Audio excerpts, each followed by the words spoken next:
సిట్టింగులకి సీట్ల నిరాక నుంచి భారీ ఎత్తున సామాజిక సమీకరణం చేసుకొచ్చాడు జగన్మోహన్ రెడ్డి.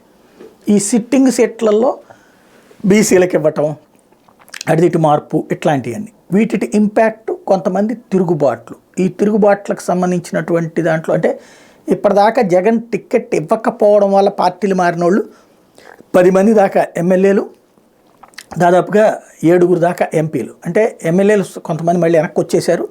2 దాకా వసంత కృష్ణ ప్రసాద్ ఒకడు కనబడుతున్నాడు. అట్లాగే ఇప్పుడు ఆర్ఎన్ శ్రీనివాస్ ఎవరైతే బలిజ సామాజిక వర్గానికి సంబంధించిన ఏకైక ఎమ్మెల్యే. మొత్తం రాయలసీమ అంతా రెడ్ల తర్వాత బలిజల డామినేషన్ అంటారు. అట్లాంటి చోట్లను బలిజలకు ఒకటే సీటు, అది వైసీపీనే గెలిచింది క్రిందటిసారి. ఇప్పుడు అతనికి వచ్చేటప్పటికి టికెట్ ఇవ్వలేదు. దాంతో అలిగి జనసేనకు వెళ్ళారు. జనసేనలో చేరారు, పవన్ కళ్యాణ్ కలిశారు. దాంతో వెంటనే ఆయన మీద సస్పెన్షన్ వేటు వేసింది వైసీపీ.